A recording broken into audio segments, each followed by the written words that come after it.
Good evening, this is the Oscar expert here with Brother Bro, and it's time to review Nope. We are long overdue for this one. We were away the weekend it came out, and then we decided to see it twice. We saw it back to back, 2 days in a row, and then we just kind of put it off because everybody's already talked about it. But you know what? Here we are to deliver our opinions. Are we going to spoil? Like, we're just going to spoil Oh yeah, we're just throughout? going to go into spoilers because you've already seen it. We're big fans of Get Out. Big fans of Us. I will heavily defend Us because the second time I watched it, everything made a ton of sense. I think we also put out like an explainer or interpretation video for that. So if you're like not sure what the true meaning of Us is, I think we broke it down pretty solidly there. Yeah, we're the only real good interpretation of that movie that's floating around on YouTube. Some people say like, oh, Us, like the pieces are there, but they don't really know how they come together. Like, but that movie is about how people who we consider an underclass are just the same as us, but they're in like a different environment. Like, that's what the movie is about. It's about the nightmare of the upper class and the upper middle class or whatever reckoning with the idea that they are actually have an obligation and are tied to people in the lower class who they want nothing to do with. If I just sum up like the meaning of Get Out, that film is just about how like difficult it is to be in a white space. It exposes like how a white space could be a place of horror for a black individual. People seem to be presenting like they admire their race and their differences, but at the same time like are extraordinarily hostile to them And exploiting them. It went pretty far with that idea. But, you know, that idea is like really strong, and the movie being based around that and being like kind of the first one to have a horror movie with that perspective made it what it is. And so those two movies I'm like really sold on being great. And this movie, when you try to kind of explain, you know, what the meaning of this one is, I end up tripping over my feet a little bit on this one. Like and some people don't have that problem. Like, I'll fully acknowledge that. Like, some people just seem to be like sold or, oh, you know, this film, like, it's about spectacle, it's about filmmaking. They can just like take themselves through their own analysis and feel like great about it. And you know, me, I kind of like I can see the pieces, but I just like can't put them together in the same way. There are some details though that I just don't really get. I can get into those later. But you know, we can go through like positives first. Or else it's gonna sound like we're shitting on it, but like I really don't want to shit on this movie. Like, it's really good. I completely agree that this is Jordan Peele trying to do Jaws in the sky. It's about this like all-consuming creature. It has sort of the plot line of Jaws, and it works extremely well like on the surface. You might not even feel the need to dive deeper into the film. You might be like, oh, why is there, you know, the monkey storyline? But other than that, you could be like pretty, you know, just like eating your popcorn and watching this and having a great time. And at the same time, it's clearly trying to give you a lot of shit. And so that's why I knew I had to see it a second time, because I just couldn't fully put everything together. Yeah, I mean, after this movie, I'm still convinced that everything he makes, I need to see 2 times. I do think that in a lot of ways, this is a step up for Jordan Peele, filmmaking-wise, especially like these action-adventure sequences where the UFO is like flying in the sky. I think Jordan Peele is utilizing camera work to enhance his movies in ways that he hasn't done before. His cinematography has leveled up every single movie so far. And in this film, you have Hoyte van Hoytema, who's just like a godfather of IMAX and of spectacle cinema itself. And the way that he shoots these like UFO chasing them scenes just felt perfect to me. Like how it's going from like them running and then it's like going back up into the sky and then it's like them running again. And there's just so much like movement throughout these like vast spaces, which is exactly like just the kind of thing that a cinema lover is just gonna like cream on. But it also gives you the feeling of like running away from a UFO and like looking up into the sky and being like, what the fuck? And it just like goes right to the ground and like looks up. It just felt like the camera was work is alive. Amazing. And also just the look of the nighttime in this movie. Like, you really haven't seen anything like it, I think. For a movie to be at night, and for you to be able to look up at the sky and feel like that's not a CGI sky and you can see all the clouds in the nighttime, like, to pull that off, there must have been a lot of engineering that went into that and like what kind of cameras they're going to use that can capture that low light. The outdoor photography is so impressive in this film. Like, it just looks amazing. And you know, I'm obviously a sucker for like the shot that's just tracking Daniel Kaluuya on the horse and like the UFO shadow is just encroaching on him.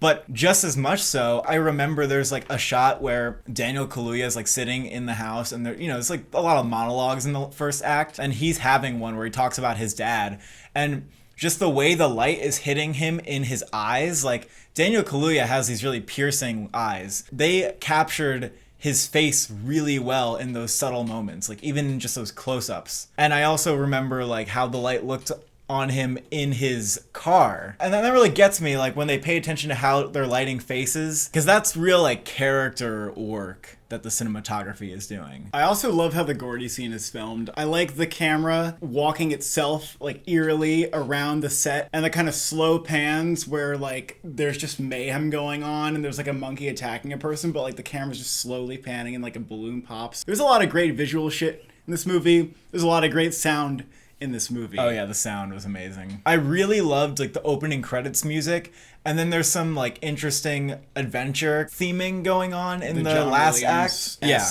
Basically an ode to him. I was really down with that. Most of the underscore is like pretty standard. I would say like it's not particularly interesting, but it definitely went there in some of those moments. And that's kind of how I feel about the Us score. Like it's sometimes really great and interesting, and other times it's like pretty serviceable. I also really love how Jordan Peele feels like he's kind of messing with you in this movie. Like he doesn't want me to feel at ease. Like he will throw a scene in the middle of the movie where it's just like about a chimp, and just force me to go, what the fuck is this and why does it relate to the movie? Yeah, that gets me really excited. It's just exciting to, you know, get these like shots of a chimpanzee and go like, I can't wait to figure out like what this is going to be. I also really found the shot of the people getting sucked up into the UFO to be like really memorable, and the camera's going like up, and there's only like this one shot in the whole movie of what's in the UFO. Yeah, and the sound in that scene, like I can still hear it in my head. Yeah, it felt like they like the sounds inside of the UFO are like insane and terrifying. I love the inflatable men. Like that's such a great little like visual thing. The settings in this movie are really memorable too. Like there's the ranch, and then there's like the Stephen Yun Jupiter's whatever place. I just found all that to be very memorable too. Like it builds its own little world. Good production design. Favorite scene, definitely the one where Stephen Yun is doing the presentation and then the UFO is actually about to abduct everybody, and then it gets everybody except for the horse whose name is Lucky. I also really loved how the second time around I noticed that the UFO had a lot of motivation. Like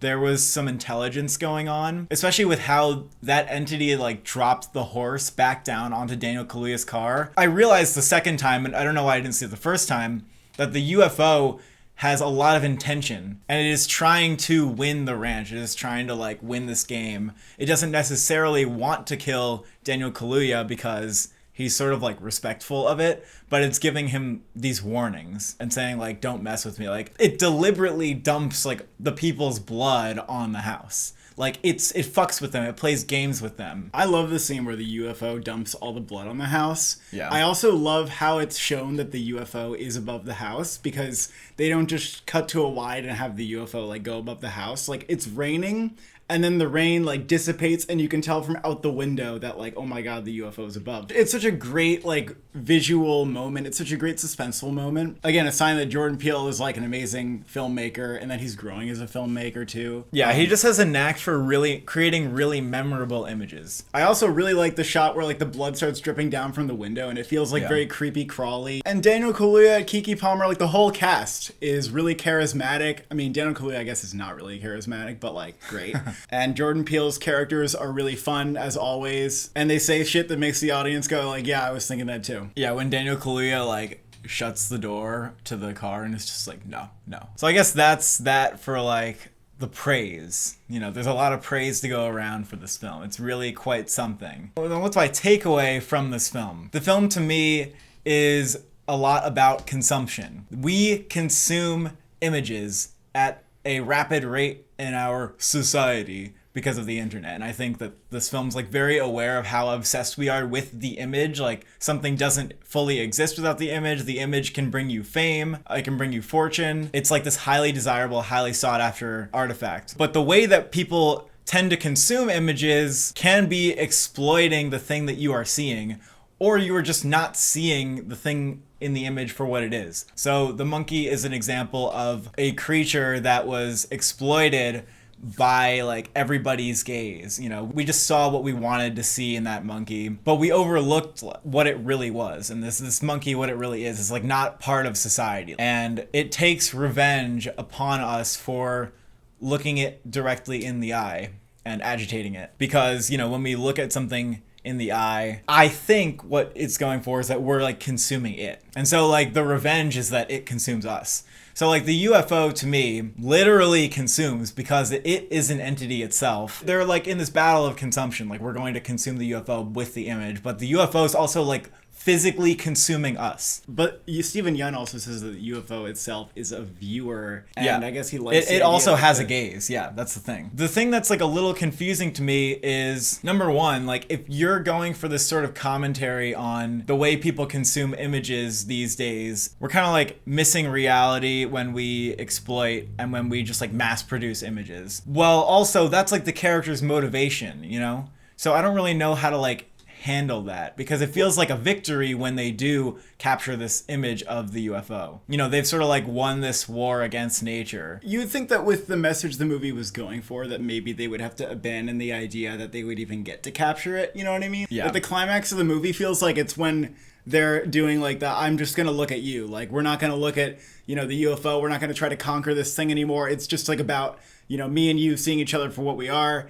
But then it's also still about like getting the shot of the UFO in the Oprah shot, which is like the impossible shot, which they end up like getting. But the movie's also kind of about how you can't get the impossible shot. You can't attain it, but they can attain it. That's true. Then they say things like, we're not supposed to be given like the keys to the universe. Capturing this image of this UFO is in essence doing that. Like the cinematographer in the film says something along those lines. Like when he tries to capture it, he knows that he's gonna die. It's like not made for him to do this. He's allured by its spectacle and by its beauty. I think he just cannot help himself to like consume it as much as possible. People are endlessly consuming images and they can't stop. We have an insatiable appetite for spectacle. I think it's about consuming images, but I think it's also about like conquering and like the human desire to like conquer its environment. Humans are the only animal that will see the UFO and will run towards it with a camera to try to like tame it. Like the way, you know, it's in the same way as what you do with a monkey and making it like a little show animal for the sake of television. Yep. It's what they do to the horse. Like getting a horse on a surfboard is kind of like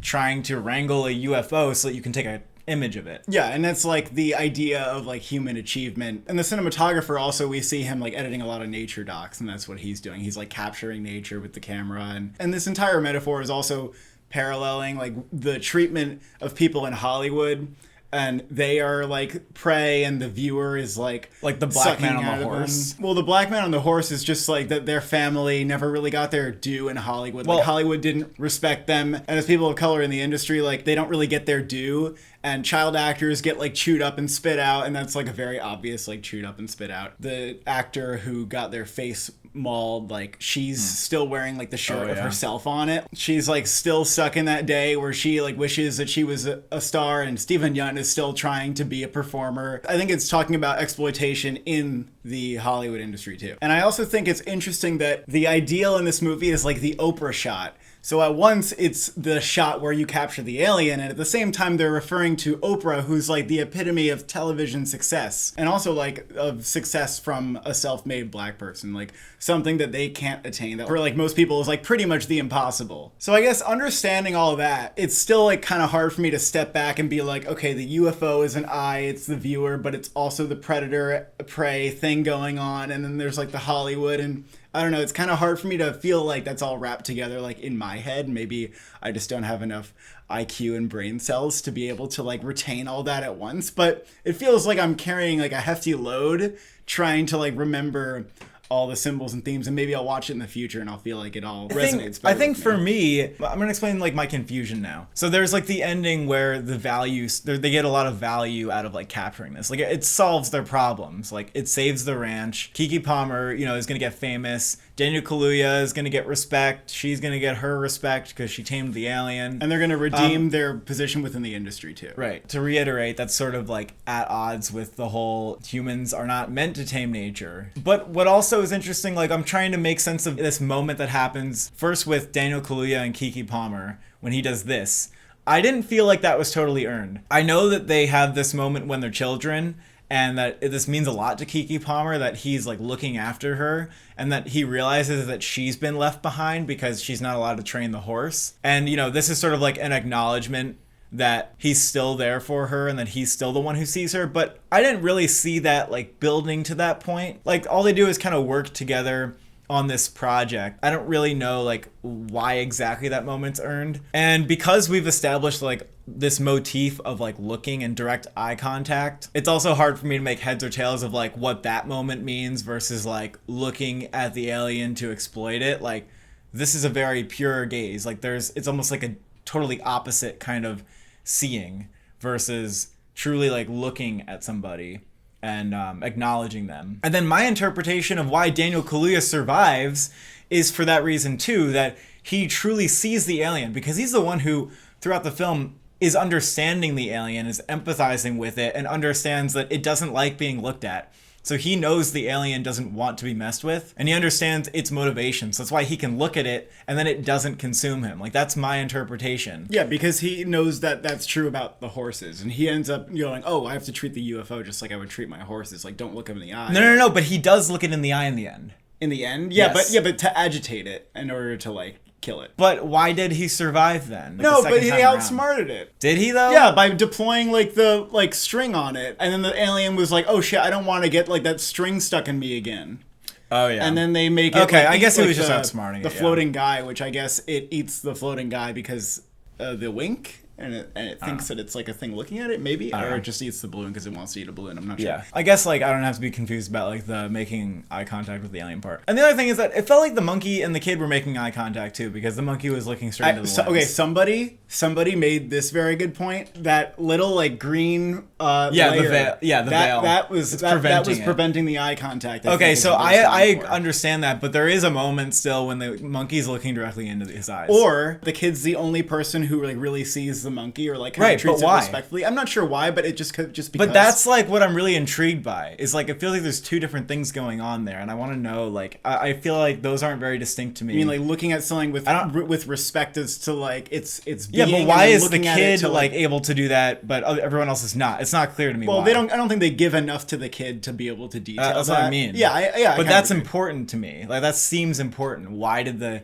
monkey spare the child? That seems like a very important question. Why did it give the child a fist bump, but it tore the other lady's face off? You know? I mean, I think that the answer is implied that like the other people were somehow like gazing at it in a more exploitive way, and the kid wasn't. Like I think that's. I guess, but it would have made sense if he like covered his eyes and then the monkey comes up to him or something. There was a beautiful moment though when he and the monkey connected, and then the monkey got shot. Like I really love that moment because that spoke to me. That was like with the sound, especially like the breathing of the monkey. Like you realize you're dealing with a true living creature, and then when they shoot it, you almost feel bad for it, despite the fact that it was like on a murdering spree. And I think that makes a lot of sense. Again, like respecting nature seems to be what the film should be going for, which is again like why I don't know why they won. Like I feel like they maybe should just come to this compromise with this alien. But well, I get that they want. No, I think that they defeat it in the way that like you would conquer an animal like in its environment. Yeah. You know, it's not about capturing it with the camera to defeat it. It's like you gotta treat it like you're a lion chasing your predator. Like I guess that's how they went on. Right, with it. but Like, they're not gonna let the alien. They take value over. the image. Yeah, and they still get that in the end too. It kind of has its cake and eats it too.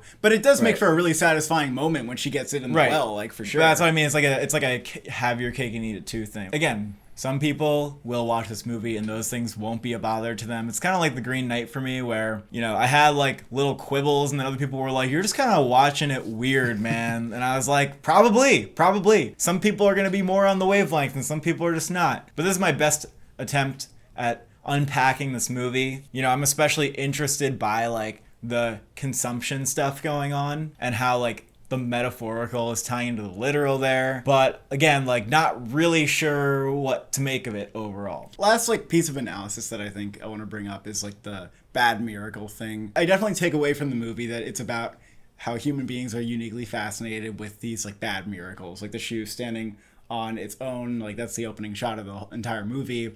And then the people who are so obsessed with the Gordy incident that they like pay like tens of thousands of dollars to like be obsessed with it and like come visit. And then of course us chasing down UFOs. Like the general fascination that we have with UFOs is very uniquely human. Also, I don't know if there's subtext in the fact that like a coin goes through his his dad's eye, like money. Well, yeah, because he was making profit off of the horses. And I guess it was also implied that his dad looked at the UFO and that's why it came directly into contact with his eye. Oh, maybe that's why Daniel Kaluuya noticed that it'll eat you if you look at it. The other last thing is that I do agree that the moment with like where it's supposed to be really important to Keke Palmer's character, like the not having the horse and Daniel Kaluuya seeing her, like I don't know if that felt to me like enough backstory for this character, or if it describes her character so well and like where she's coming from for like the rest of the movie, in the same way that maybe Daniel Kaluuya's backstory in Get Out feels like that's enough for that character. I thought in general, the characters maybe didn't resonate with me as deeply as like the main characters in Get Out or Us. Overall, I was very pleased with the movie because it gave me like good Jordan Peele-ness. Like it gave me a movie that you can go back and watch again and try to think about and then like listen to other people's interpretations, and I've had a lot of fun doing all that. Everything that Jordan Peele does is like super worthwhile. There's a lot that I love about it. Falls a little short for me. Definitely like an 8 out of 10. Yeah, this is an 8 out of 10 for me as well. Thank you for watching. Thank you for subscribing. If you saw an alien, would you look at it?